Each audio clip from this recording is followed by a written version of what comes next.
Dans le cadre de l'école du sabbat, la catéchèse, il y a plusieurs manières d'aborder une thématique sur un trimestre. Premièrement, nous pouvons faire une étude systématique et chronologique d'un livre, comme par exemple l'étude du livre de Daniel, en partant du chapitre 1 pour finir au chapitre 12. On peut aussi étudier un personnage, comme l'apôtre Paul, en retraçant les faits marquants de sa vie, les rencontres, les thématiques qu'il aborde. La deuxième manière de traiter un thème, et c'est ce principe que nous allons suivre ce 4e trimestre, nous allons nous consacrer à une étude thématique, c'est-à-dire que nous allons suivre un développement qui a été tracé par les auteurs du manuel de ce trimestre. Vous le comprenez, le premier défi est de rentrer dans la logique d'un parcours de réflexion. Contrairement à une étude chronologique, une étude thématique peut parfois ressembler à un patchwork de pièces de tissu que nous mettons les unes à côté des autres, avec des couleurs différentes, des motifs différents, parfois avec des matériaux différents, qui ne semblent pas être cohérents entre eux. Ils ne s'imbriquent pas facilement les uns avec les autres. Notre défi va être d'étudier jour après jour et sabbat après sabbat les thématiques proposées et de construire un ensemble cohérent sur la grande thématique de l'éducation. L'éducation est un thème cher à notre Église. Très tôt, les pionniers adventistes vont se rendre compte qu'il est nécessaire, dès le plus jeune âge, de proposer une réflexion globale sur ce sujet. Une école sera rapidement ouverte à Battle Creek, puis c'est tout un système d'éducation qui sera mis en place en commençant par l'école primaire jusqu'à l'université. Aujourd'hui, le réseau d'éducation adventiste est le deuxième réseau confessionnel au monde, avec plus de 5800 écoles primaires, 1823 écoles secondaires et 111 universités. Mon objectif n'est pas de vous bombarder de chiffres ou de faire une étude historique de l'éducation adventiste. La clé de notre étude de ce trimestre est de comprendre que la question de l'éducation ne concerne pas que les écoles, mais c'est un style de vie. Pour le dire autrement, la question de l'éducation devrait être une préoccupation permanente pour nos enfants, pour les parents et les grands-parents, mais aussi pour les animateurs des classes d'école du sabbat, les pasteurs, les enseignants ou les responsables de département. Grâce à cette étude de ce trimestre, qui est très loin d'être exhaustive, nous allons parler de l'éducation dans différentes dimensions, que ce soit dans le contexte de l'Église, la question des arts et des sciences dans l'éducation, le travail, la famille comme lieu de transmission, l'apport des 10 paroles dans l'éducation et les normes, ou la question du caractère de Dieu. Ces différents sujets vous montrent toute l'étendue de nos futures discussions. Pour chacun d'entre nous, le défi sera double.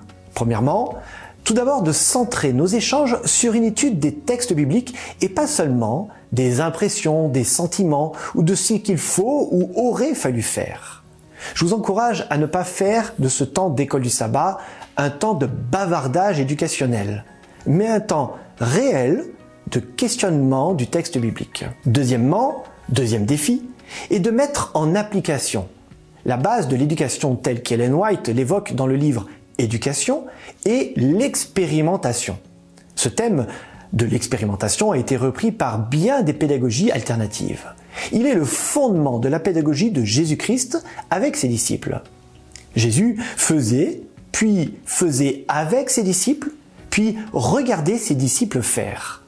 Afin d'avancer ce sujet de l'éducation et ainsi susciter votre intérêt pour une étude approfondie de ce trimestre, je voudrais maintenant survoler quelques principes bibliques avec vous et ouvrir la réflexion avec quelques questions. L'envie d'apprendre. Page 12 du livre d'éducation d'Ellen White, voici ce qu'elle nous partage.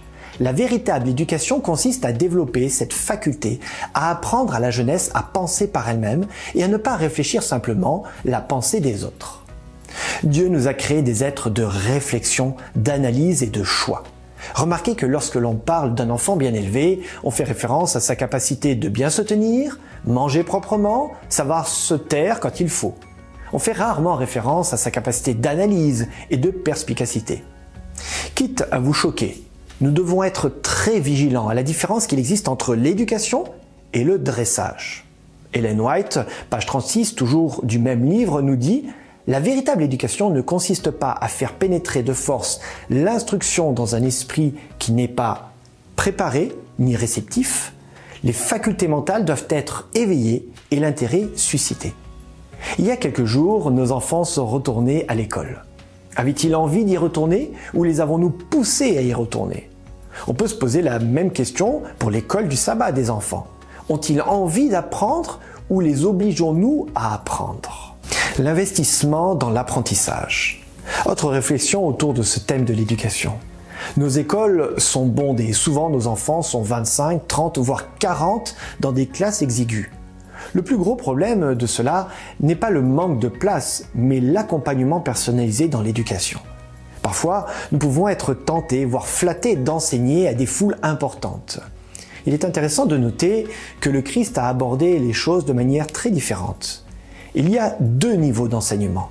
Les foules, la masse, et l'intimité de Jésus avec ses disciples. J'apprécie beaucoup le début de l'évangile de Matthieu. Chapitre 4, verset 18, le texte nous dit que comme il marchait au bord de la mer de Galilée, il vit deux frères. Jésus va sélectionner un par un ses futurs apôtres. Il en choisit un petit nombre, 12 exactement. Ne pouvait-il pas en choisir plus? Il va mettre plus de 3 ans pour les former. Ne pouvait-il pas faire cela plus rapidement? J'aime ce dicton populaire. Il vaut mieux privilégier la qualité à la quantité. Bien évidemment, ce n'est pas une excuse pour ne pas trop en faire, mais au contraire, une invitation pour en faire plus de manière personnalisée. Il me semble que cette question nous pose le défi de notre investissement. Nous pouvons faire pour beaucoup de gens des choses, mais notre investissement pour ces gens est-il suffisant? Parfois, ne nous cachons-nous pas derrière la masse pour ne pas trop dévoiler? L'éducation est une question d'investissement personnel. Un bon enseignant, et je suis certain que vous en avez croisé dans votre vie et qu'il vous a marqué, est un enseignant qui donne du temps et de la passion à ses élèves. En tant qu'enseignant de la parole, donnons-nous cette passion. Le Christ enseignait les hommes individuellement. C'est par le contact personnel qu'il forma les 12 disciples, apprenant et instruisant. L'éducation repose sur 3 fondements qui seront abordés ce trimestre. La famille, les parents, mais aussi les grands-parents, l'école et l'église. Voici 3 lieux de transmission de valeurs et de foi. Quand on parle éducation, on pense souvent aux enfants. Mais nous devons garder à l'esprit que nous sommes tous et à tout âge des apprenants et des instruisants. Nous éduquons nos enfants, mais les parents sont-ils éduqués pour être parents? Les grands-parents sont-ils préparés à jouer le rôle dans l'éducation de leurs petits-enfants? L'enquête européenne Valugenesis, qui concernait les jeunes adventistes, posait la question de qui vous a le plus influencé à devenir adventiste. La première place était les mères, suivi des pères. Et en 3e position, et devant les amis, il y avait les grands-parents. L'ensemble des pédagogues est unanime pour dire que l'attitude de l'enseignant est aussi importante que le sujet enseigné. Là encore, je fais appel à vos souvenirs de collégiens. Combien de fois vous êtes-vous surpris à aimer une matière qui, jusqu'ici, vous rebutait grâce aux qualités humaines de l'enseignant, à sa capacité à faire vivre sa passion, tant du sujet que de la manière de vivre ce sujet. Le trimestre précédent, nous avons parlé à plusieurs reprises de la méthode d'évangélisation du Christ évoquée par Ellen White dans le livre Évangéliser. Jésus se mêlait aux gens, il se souciait d'eux, il répondait à leurs besoins. Il est difficile de juger de la qualité d'un enseignement. Il est encore plus difficile de juger de la qualité d'un enseignant. Il est cependant plus profond et juste de juger un enseignant, éducateur, parent, grand-parent ou animateur sur son honnêteté, sa cohérence et son empathie. Lorsqu'on pose la question à des jeunes pourquoi ils s'éloignent de l'Église, une des réponses les plus fréquentes est l'hypocrisie de ceux qui enseignent, donnent de grandes leçons de choses et qui ne les vivent pas. Nos raisonnements peuvent être justes, nos actes généreux, mais s'ils ne reflètent pas notre cœur, alors ils ne servent à rien. Permettez-moi de partager cette nouvelle citation d'Ellen White. Le monde a besoin d'hommes qui soient fidèles et honnêtes jusque dans l'intimité de leur âme. D'hommes dont la conscience est aussi fidèle au devoir que la boussole l'est au pôle. En tant que responsable de l'éducation, et particulièrement de la jeunesse, permettez-moi de mettre l'accent sur un dernier aspect de l'éducation qui reviendra à plusieurs reprises ce trimestre. Nous l'avons vu, le rôle de l'enseignant est fondamental, la nature de notre enseignement aussi, la manière dont nous nous positionnons vis-à-vis de l'instruit est déterminante. De nombreux ouvrages chrétiens ou non chrétiens abordent la question des méthodes éducatives, les moyens que nous utilisons. Je voudrais en mettre particulièrement deux en avant: la nature et l'apprentissage manuel. Lors de la première leçon de ce trimestre, nous parlerons de l'éducation dans le jardin d'Éden. L'observation du monde animal, minéral, végétal est une source d'inspiration et d'illustration pour tous. Job, au chapitre 5, verset 9, nous dit « Lui qui a fait de grandes choses impossibles à sonder, des merveilles qu'on n'arrive pas à compter. » La place de la contemplation est un élément fondamental de l'éducation. Je ne parle pas ici de la divinisation de la création, mais de voir l'action de Dieu dans la création. Le fait de se concentrer sur l'infiniment complexe de la création est source de développement, de valeurs telles que l'humilité ou le besoin de se satisfaire de peu. Dans notre société hyper technologique et en pleine mutation liée aux problématiques climatiques, ce message est d'une pertinence exceptionnelle. Le deuxième volet est l'apprentissage manuel. Lorsque l'on évoque l'apprentissage manuel, il existe encore de vieux schémas d'échecs scolaires et de difficultés d'apprentissage. Je voudrais partager une piste évoquée encore une fois par Ellen White. Dans le livre Éducation et le chapitre consacré principalement à l'école des prophètes, elle parle de ce sujet. Nous ne devons pas voir l'éducation manuelle comme une sous-catégorie de métiers ou de personnes. Là encore, dans une société de la dématérialisation, du virtuel, du travail à la chaîne, l'homme ne voit pas le fruit de son travail. Il ne s'agit pas d'orgueil, mais d'être encouragé par une chose imaginée, élaborée, puis façonnée par ses 10 doigts. Le sentiment d'un travail fini, d'une tâche valorisante est essentiel à l'épanouissement personnel.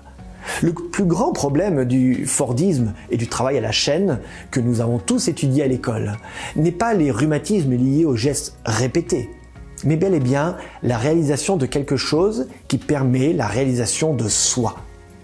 Le travail manuel, il est vrai parfois fatigant, permet de donner de la valeur au travail et du sens au bien réalisé. Si je résume l'étude de ce trimestre, je dirais que l'éducation n'est pas une question de théorie, c'est une question de pratique.